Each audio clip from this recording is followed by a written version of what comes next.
आ गया। नमस्कार मित्रों, आज का वीडियो बड़ा महत्वपूर्ण है मित्रों। कुछ मामले में, तंत्र के मामले में। देखो मित्रों, इस संसार में जब आप आए हो, इस संसार में कोई भी आए उसको परेशानी का सामना करना पड़ेगा। सांसारिक जीवन में हमने देखा, भगवान श्री कृष्ण भी जीवन भर परेशान रहे, महाभारत करा के ही लौटे। राम भगवान आए, जब तक कुंवारे थे, जब तक ठीक हुआ, जैसे ही सांसारिक जीवन में प्रवेश हुआ, उनके जीवन में परेशानी का प्रवेश हो गया। ये मैं बातें इसलिए कह रहा हूँ मित्रों कि मैं थोड़ी सी भूमिका बना दूंगा तो आपको मेरी बात समझने में आसानी मिलेगी। तो इसमें सांसारिक जीवन में परेशानियां तो आती हैं। हम जब भी जीव आत्मा जो है, एक जगत है, जगत आपने देखा हुआ, कुएं के ऊपर का जो भाग होता है, जो बना रहता है एक ऊंचा सा, उसको जगत बोलते हैं। जगत यानी, और इस पूरी ब्रह्मांड को भी जगत कहते हैं। जगत मतलब होता है जहाँ से कोई भी चीज़ शुरू और अंत का आप सिरा और पूछ न पकड़ पाएँ, उसको जगत कहते हैं। इसी तरह से ये संसार पूरा जगत है। जगत में अब तो क्वांटम थ्योरी भी ये बोलने लगी कि संसार में कोई भी प्राणी अलग नहीं है, हम सब एक ऊर्जा के द्वारा एक दूसरे से जुड़े हुए हैं। अब जामा पहना दिया किसी को, हिंदू मुस्लिम सिख ईसाई, वो एक बात अलग हो गई। ये जामा है, ये एक कवर है जो आपको ऊपर से, आप ब्राह्मण के घर पैदा हुए तो कह दिए ब्राह्मण है, क्रिश्चियन के घर पैदा हुआ कह दिए क्रिश्चियन है। ये जामा पहनाए गए। वास्तविक स्वरूप में आप ऊर्जा स्वरूप में है, और पूरी ऊर्जा एक दूसरे से जुड़ी हुई है। न केवल मनुष्य से जुड़ी हुई है, बाकी पक्षी, पेड़ पौधे, सबसे आपकी एक ऊर्जा के द्वारा आप सतत जुड़े हुए हैं। 24 घंटे आप जुड़े हुए हैं। इसी प्रकार से ब्रह्मांड की ऊर्जा से भी आप जुड़े हुए हैं। जब मनुष्य जीव रूप में आता है इस पृथ्वी पे, तो जैसा मैंने आपको पहले ही बताया, उसके तालू से वो ऊर्जा प्रविष्ट हो जाती है, और उसके शरीर में जब तक वो जीवित रहता है, उसके शरीर में वो ऊर्जा का प्रवाह होता रहता है, और एक परोक्ष रूप से वो पर ऊर्जा, पर ब्रह्म से जुड़ा रहता है। ये तो हुई एक बात। जब हम नीचे आते हैं तो इसको बोलते हैं आश्रम। आश्रम मतलब जहाँ आपको आसरा मिले रहने के लिए। परमानेंट घर नहीं है, ये आश्रम है। इसलिए इसको बोलते हैं गृहस्थ आश्रम और वानप्रस्थ आश्रम। जो वानप्रस्थ आश्रम में लोग चले जाते हैं, साधु संत, वो वानप्रस्थ आश्रम में चले जाते हैं। एक है गृहस्थ आश्रम जिसमें हम सब लोग रहते हैं। और गृहस्थ आश्रम को साधु संतों ने, मुनीषियों ने, वेदों ने बड़ा महत्वपूर्ण स्थान बताया है। क्योंकि ऋषि मुनि हिमालय में रह के, जंगल में रह के तप करना बड़ा आसान है, मगर सांसारिक जीवन में रह के भगवान का स्मरण करना और पूजा पाठ करना बहुत कठिन है। क्योंकि वैसे ही जीव आत्मा बहुत परेशान रहती है, जीवन में नाना प्रकार की परेशानियां रहती है, और उसके साथ साथ अगर ईश्वर का स्मरण करा जाए तो ये एक बहुत बड़ी बात होती है। इसलिए प्रातःकाल उठते साथ उसका नाम लेना चाहिए, जो आपके, जिसको आप मानते हो, और सोते वक्त उसका नाम लेना चाहिए, और उसको धन्यवाद देना चाहिए कि आज का दिन आपने भले परेशानी से बीता, फिर भी धन्यवाद देना चाहिए। कि आप नहीं जानते कि किस कारण से आपको परेशानी आ रही है, कब इसका अंत होगा। होता जरूर है, परंतु उसके भी कुछ कारण होते हैं। ईश्वर बिना कारण के संसार में कुछ भी घटित नहीं होता, और जो कुछ भी घटता है ब्रह्म की आज्ञा से घटता है। आपकी आज्ञा से अगर ब्रह्म चले तो सब उथल पुथल हो जाए।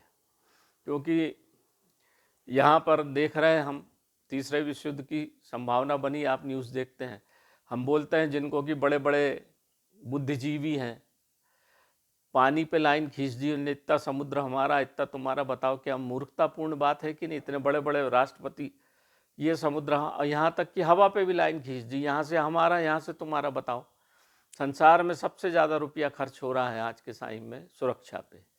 अगर ये सब लड़ना पिड़ना बंद हो जाए तो ये पृथ्वी स्वर्ग बन सकती है।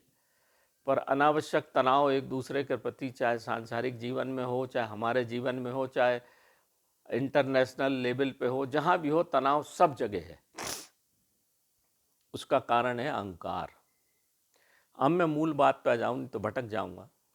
तो सबके जीवन में गृहस्थ आश्रम में परेशानियों का कारण बना रहता है। अब उन परेशानियों को दूर करने के बहुत सारे सहज उपाय हमारे रामचरितमानस में हैं। ये हनुमान चालीसा, हनुमान चालीसा में भी मिल जाएंगे आपको, ये हनुमान चालीसा है, इसमें मिलेंगे। बाबा तुलसीदास ने सरल भाव से सब कुछ बताया है, परंतु हम उसको समझने में गलती कर देते हैं, इस कारण से हमको उसका पूर्ण लाभ नहीं मिलता।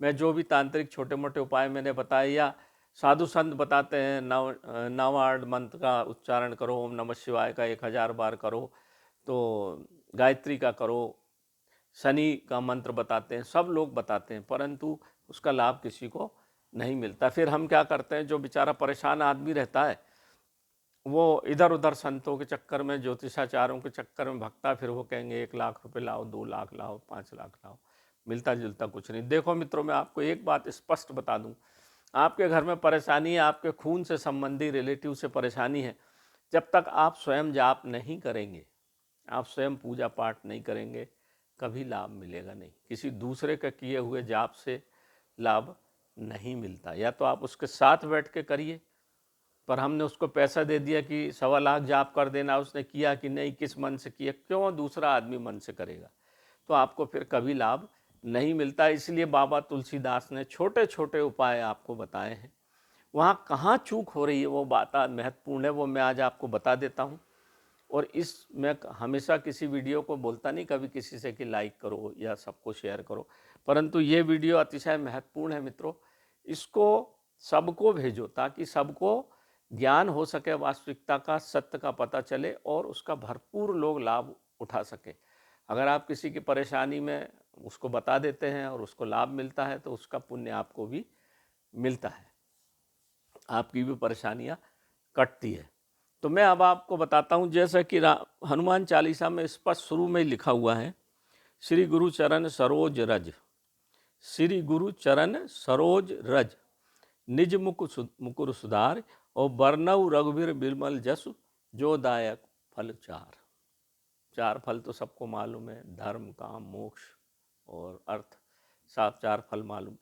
पर जो पहली लाइन है, ये अतिशय महत्वपूर्ण है कि गुरु का, श्री गुरु, वहाँ पे तुलसीदास ने श्री लगाया। देखिए, गुरु गोविंद दो खड़े काके लागू पाओ, हम सब ने पढ़ा बचपन में। तो श्री गुरु, श्री राम नहीं लिखा है यहाँ पे, देखो क्या पे लिखा है, बरनऊ रघुवीर। रघुवीर के आगे श्री नहीं लगा है, पर गुरु के आगे श्री लगा है। श्री गुरु चरण, मतलब गुरु के चरण के आगे भी श्री लगा हुआ है। तो गुरु का कितना महत्व है आप यहाँ समझ सकते हैं, जबकि रघुवीर के आगे, भगवान राम के आगे श्री नहीं लगा है। तुलसीदास बाबा ने जो कुछ चीज़ें बताई हैं बड़ी महत्वपूर्ण है मित्रों।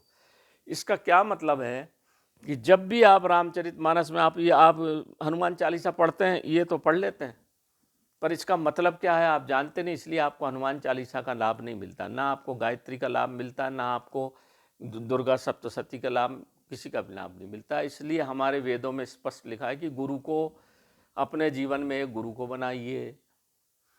अब दिक्कत क्या है कि गुरु को ढूंढने में पूरा जीवन निकल जाए, गुरु लाएं कहाँ से, और मिल भी गए गुरु तो पता चला कि वो सेक्स रैकेट में अंदर हो गए, तो कहीं जेल में है, ये एक उपद्रव। तो इसका भी सरल उपाय वेदों में बताया गया है। अनसुईया के पुत्र, मैं बताता हूँ उनको, दत्तात्रेय भगवान। दत्तात्रेय भगवान जिनका कि स्थान गिरनार में है, गिरनार पर्वत गुजरात में।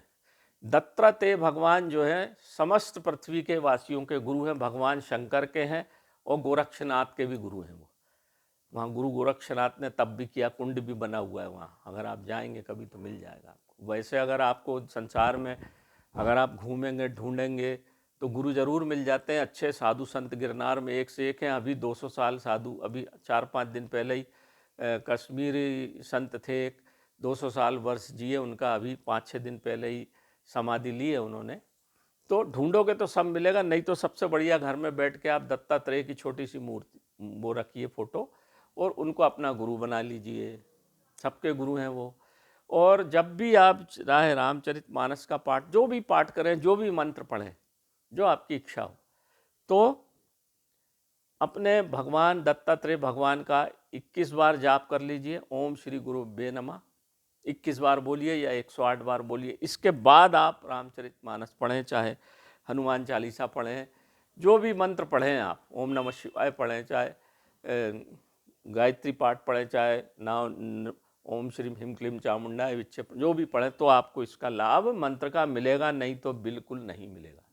ये बिल्कुल सत्य बात है, हमारे वेदों में गुरु का विशेष महत्व। अब मैं एक बात और बताता हूँ आपको, जब भी आप अवंतिका जाएं या उज्जैन ही जिसका नाम है उज्जैन जाएं, तो महाकाल मंदिर में जब आप घुसते हैं तो गैलरी में आप देखिए एक जगह फ़ोटो लगा हुआ है, वहाँ पे शिष्य बैठे हैं, गुरु खड़े हैं और महाकाल बाबा की पूजा कर रहे हैं एक शिष्य। तो क्या हुआ, बनारस से एक, मैं कहानी इसलिए बता रहा हूँ आपको मेरी बात का मतलब समझ में आ जाए, जो बाबा तुलसीदास ने बताया है ऐसे ही नहीं बताया, उसका कुछ कारण है तो बताया है।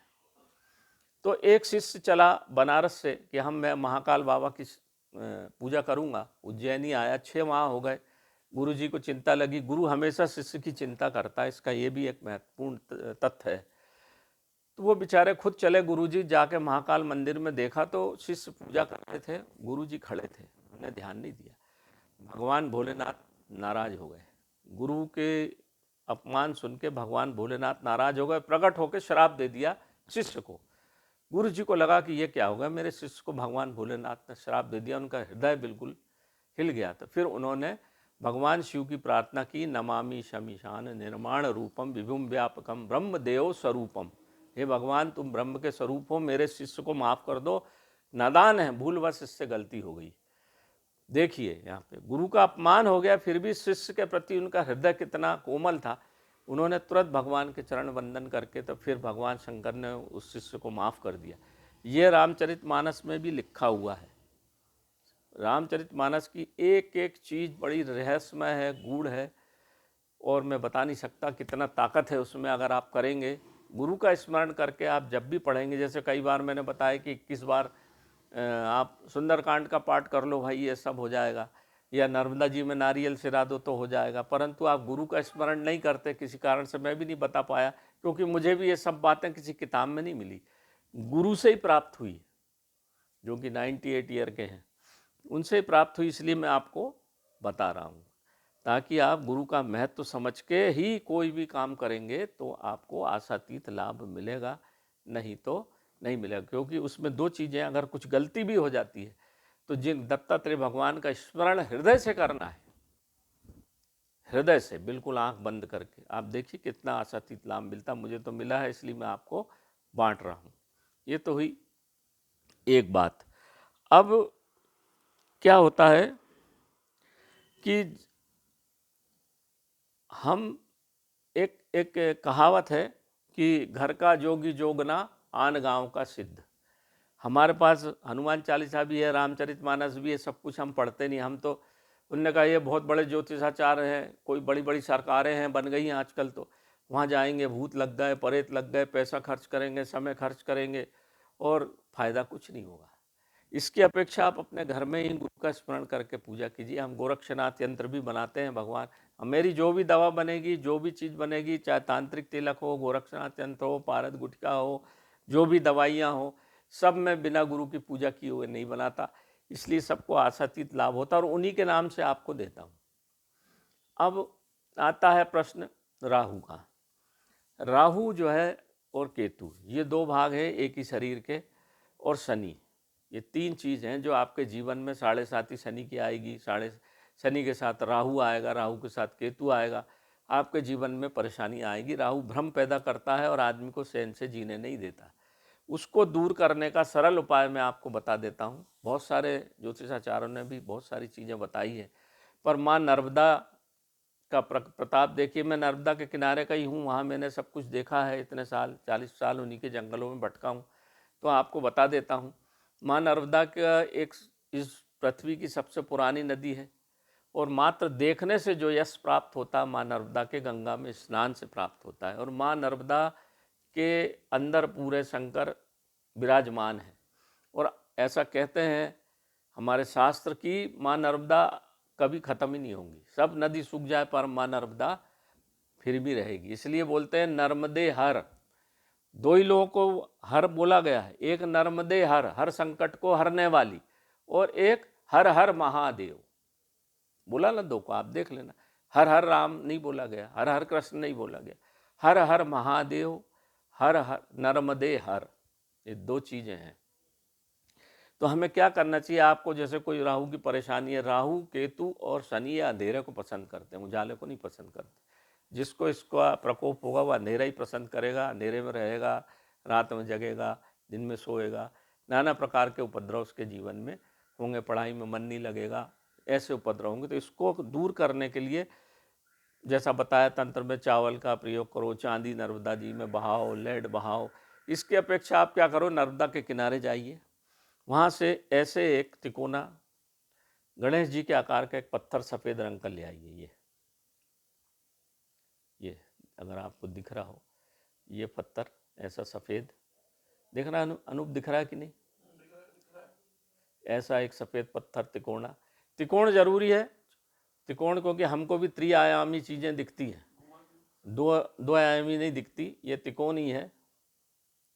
ये बिल्कुल गणेश जी जैसा। एक आप थोड़ा नर्मदा के किनारे घूमेंगे रेतीले स्थान पे, छोटा बड़ा जो मिल जाए ऐसा तिकोना पत्थर ले आइए, इसको किसी ऐसी चांदी की कटोरी में रख के पूजा करिए रोज, आपका राहु केतु शनि सब शांत हो जाएगा। मंगल की दिक्कत है तो ऐसा लाल पत्थर उठा लाइए, वो भी गणेश जी के जैसा तिकोना ही होना चाहिए। मंगल लाल है, लाल का प्रतीक है। मूंगा आपने देखा होगा, मूंगा पहनाते कई लोग। ये बाजार से लाखों रुपए के पत्थर खरीदने की ज़रूरत नहीं है, माँ नर्मदा में सब कुछ है, ऐसे खूब मिलते हैं ये। हाँ, वहाँ तिकोना ही लाना, मगर क्योंकि त्रिआयामी है, हम लोग त्रिआयामी है, हमको 3 डायमेंशनल चीज़ दिखती है, कुत्ते को दिखती 2 आयामी।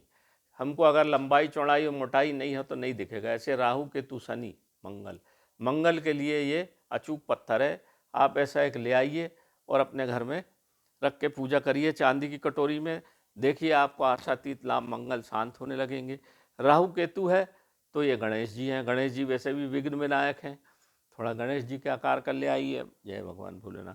और चांदी की कटोरी में रख के चावल अक्षत से दुर्वा से पूजा करिए, देखिए आपके सब दोष कटने लगेंगे। कहीं ज्योतिषाचार्य के पास पैसा खर्च करने की ज़रूरत नहीं, माँ नर्मदा में सब कुछ है। और ये मेरा भी है मित्रों, जो चीज़ बताऊंगा आपको अपने अनुभव से बताऊंगा।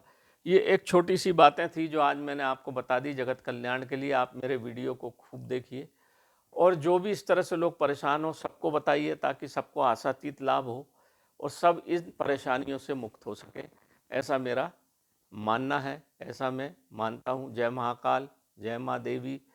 सबको मानते हुए आज मैं आप लोगों को नमन करते हुए अपनी बात को यहीं विराम देता हूँ। मेरा मोबाइल नंबर है 9165823800। मेरी बातें आपको अच्छी लगें तो मानिए, ना अच्छी लगें तो मत मानिए, परंतु मैं अच्छे से जानता हूँ ये जो भी चीज़ें हैं यहाँ मैंने आपको दिखाई है। सफ़ेद चीज़ मैंने जैसे सफ़ेद पलाश का जो लॉकेट पहनाता हूँ वो भी राहु केतु के लिए पहनाता हूँ, तो आप देख लें और इसका प्रयोग करिए। भगवान शंकर आपको ज़रूर मदद करेंगे। जय माँ, नमस्कार।